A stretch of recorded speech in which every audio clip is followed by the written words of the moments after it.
Hello and welcome to all the men and women of the West. I'm Joe, here with me is my co-host Stan. Hello and greetings. Last time on the Hyborian Age podcast, we covered the rise of the Hyborian Empire. Now it's been 500 years. Hyboria has become more or less better defined. Aquilonia has risen, as has Numidia, Bithynia, Hyperborea, well, in a diminished state. You've got Koth and Ophir and Argos and Corinthia and a kingdom called Border Kingdom. I wonder if they're on a border or something, or if they have borders.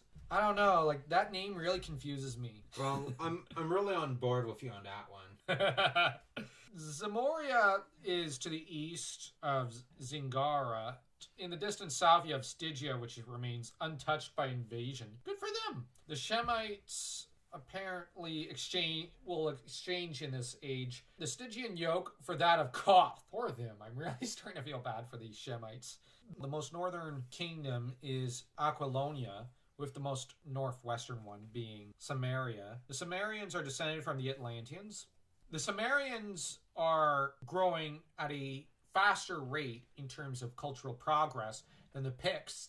And 500 years later, Aquilonia has become the most powerful kingdom. Their northern province of Gunderland is also the most ethnically ancient in terms of Hyborian ethnicity. Mm-hmm. They're the most pure ethnically, that is Hyborian of Aquilonia. Yeah, if I'm uncomfortable, it's because talking about purity of ethnicity, yeah, here in the West, it's a very uncomfortable subject at times due to recent history. The northern barbarians, though, are pushing the Hyborians in the north further south, as we noted last time, with Nordheim dividing itself into two sections, because this country in the north that's pushing some of the Hyborians further south is called Nordheim. How very creative of Robert E. Howard. Oh, I wonder what kind of people live there. Nordic, yeah, I know. Red-haired Vanir live in Vanaheim, and yellow-haired Aesir live in Asgard. Obviously, he's now taking names from mythology. The Lemurians have, since the previous 500-year time skip, become known as the Hyrcanians. And this tribe is absolutely brutal. They actually start pushing westwards, and they cause a lot of trouble and dislocation of other tribes and exile and pushing other tribes all around. They've been bullied into such a state by their previous masters that over the centuries, I think they've kept a cultural or ethnical memory of what happened, and now they're determined to not be victims, so to speak, but instead they've become conquerors. They end up heading in a certain way so that they skirt towards the southern end of the inland sea near Vilayet and establish a southwestern kingdom on southwest of that shore called the Kingdom of Turan, which is named after the love goddess of mythology. Pretty interesting name. And Robert E. Howard obviously knew what he was writing and knew this fact. This is not some name he came up with. He very rarely came up with names out of the Aether. He was a voracious reader, one of the most voracious in history, and he would take names and just slap them onto whatever character or kingdom. He's very fascinating that way. He was not a guy like Tolkien who could invent languages, but he did do a lot of great world building. That's almost on a par of Tolkien. And with time, he may have worked his way up to Tolkien's level. With time. Sadly, he died very young, as we've said before. The Hyrcanian tribes, as said, push west. But meanwhile, let's talk about the ethnicities of these kingdoms. The Hyborians of this age are of mixed blood. You have kingdoms like the Koths who've become a little mixed with Shemitish, Stygian blood, along with some Argos blood in their veins. Eastern Bithynians have intermingled with dark-skinned Zamorians. The people of Aquilonia have interbred with the browner-skinned Zingarans. And some of the ancient kingdoms of Hyperborea have interbred with Hyrcanians, Aesirians, and Zamorian women, while dark hair and eyes are common in Bretagne. Now, only Gunderland remains purely Hyborian, because apparently they don't believe in slavery. On the one hand, good for them. On the other hand, they seem almost like an isolational part of Aquilonia. They don't fully belong there. They almost maybe should, the Gunderlands should maybe just become separate, I almost think. But they can't, because Aquilonia is too powerful. And maybe, for all we know, the Gunderlands actually love being part of Aquilonia. It's just they have a attitude, kind of like Scotland with England. We're proud of being British, don't like being called English. Now, I know there's a lot of Scots who would like to separate, but there's also an equal number, it seems, that love being part of the Union of the Crowns. Or it's similar to Hokkaido being proud of its differences, and even Kyushu being proud of their differences from the main island of Honshu in Japan. Could be a complex relationship like that, where there is love, but there's also a feeling of we're separate, we're different. On to other details about ethnicity. The Picts are apparently short, very dark, with dark eyes and hair. I wonder what Howard meant by dark. The Hyrcanians are dark and generally slender and tall. The Shemites are of medium height and have mingled with Stygians. But when mingled with Stygians, a large, very strong appearance comes out, along with hook noses and darker eyes and hair. Stygians are dusky, tall, straight-faced, especially amongst the nobility, and the lower classes are a downtrodden mongrel horde of dark-skinned Stygian, Shemites, and Hyborians. It's saying that you have the upper classes, which are tall, and whatever, and that you have a different race, which is the lower classes. I think they are intermingling. The shorter lower classes get taller, probably with better food, and by intermingling with the genetics of their nobility, because the nobility are going to take on mistresses and lovers. So you've got this intermingling that's happening. Now, you have in the far south, though, the vast southern kingdoms, which are all black, of the Amazons, Kushites, Atlaeans. You have the immense hybrid empire Zimbabwe, which is primarily black, but mixed. But it's called a vast empire. Vast empires typically have multiple ethnicities in them. And it's named after a country in Africa. Zimbabwe. But here it's spelt with an E, not an I. So that makes them two completely different things. I'm joking. I have to mock it. Actually, Howard obviously did that on purpose. It's similar to how the Picts was taken from the historical people in Scotland. The Pictish.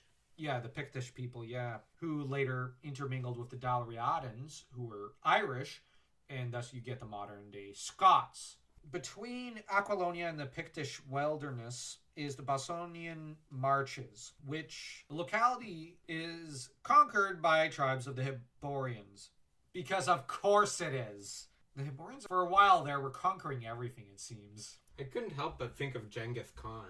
Yeah, I know. The Bosonian men and women are of medium height. They have brown eyes and some gray ones. They practice a lot of agriculture. The marches extend from the border kingdom in the north to Zingara in the southwest, forming a kind of bulwark for Aquilonia against the Cimmerians and the Picts. This kind of starts to falter, and in time the Cimmerians and Picts begin their own defensive bulwark. They grow more powerful than what Aquilonia can handle. What do you think of this kind of subchapter within the essay? It's mostly ethnicity. It's ethnicity, and it took me a couple times to properly read it and mentally organize, okay, this ethnic group is like this ethnic group is like that. But it's a very interesting part of the history, because not many fantasy authors today really ponder about the ethnical history of their world. Howard poured a lot of emphasis and detail into that. Tolkien would pour equal attention and passion and detail into the ethnicities of the elves, of the humans, of the dwarves. And so you get a lot of these early fantasy authors that put a lot of attention to detail, and this helps to enrich their worlds. And you don't see that much of that today. Now, if you look at, for example, Dragonlance, I'm actually going to praise it and say that was a collab work, yes, but you do get a lot of ethnical history of sorts. But here we're getting this kind of deep ethnical divide between various people. A lot of writers don't really touch upon connection between genetics and history. Or between the role that geography plays in ethnicities and in the cultures. But here, Howard is very conscious, very intuitive, and aware of it. And he goes into detail because this is very important within all these cultures. Genetics does play a role, and it does explain ways of thinking in a lot of these early cultures. To an extent. I find it interesting that he talks about how the African-style kingdoms achieve a level of civilization. They band together, they form different countries. I think there's almost the same amount of countries that are black that are Hyborian, therefore Caucasian, aren't there? There seems to be. Yeah. I find that really interesting. That surprised me when I got there, because it's just going, wait, hold on. And he also made another interesting decision. When he says Amazons, he means Greek mythological Amazons. He's blackwashed them. Indeed. That's interesting, because I wonder what his goal was there. What would have happened had he decided to write stories in that part of his world a bit more?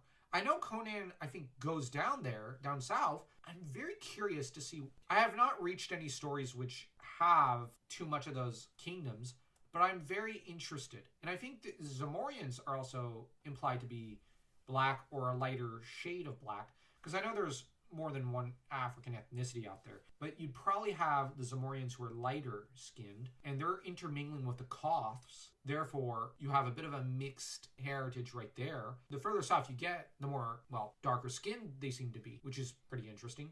Then you got further up north, the more whiter skin you get, because you don't get much paler than red-haired. If you go far back enough, brown-haired and blonde-haired were two different genetic strands. Now, he has separated the two to an extent, but he's also having them intermingle at various points as well.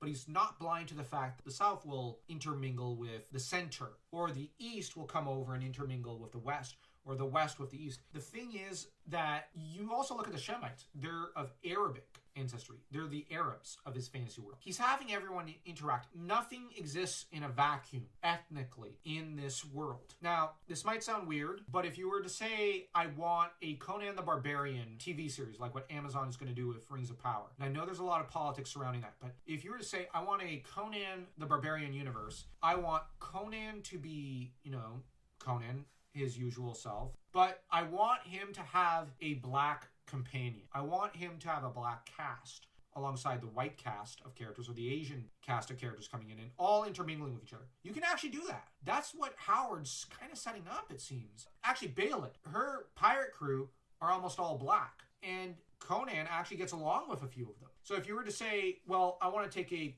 Queen of the Black Coast story, and I want to give Conan a best friend during the time he's with Baalit, who's black. You can do it. But on the other hand, if you say, how about when he goes east to go war in the Hyrcanian lands for a time, I want him to interact with a few Asian characters. You can. That's what it seems like.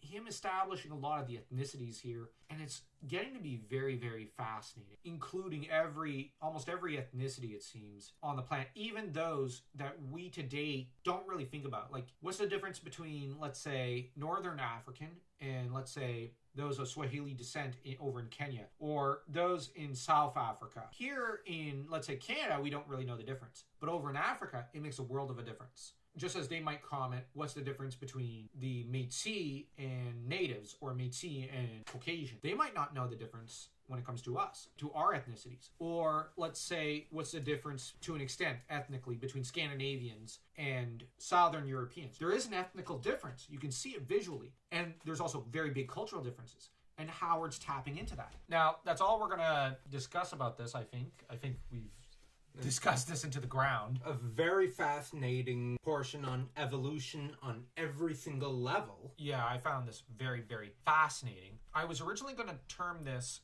a Aquilonian video, but I actually think now I'm gonna term this more the ethnical history of the Hyborian Age. That seems a bit more appropriate for this episode. Next time we'll be dealing more with Aquilonia, and I'm really excited about that because Aquilonia is my favorite Hyborian Age kingdom, primarily because it's the kingdom Conan deals with. And the first Conan story I read was Phoenix on the Sword. Anyways, if you enjoyed this video, don't forget to smash that subscribe button like you're Conan smashing his enemies into paste.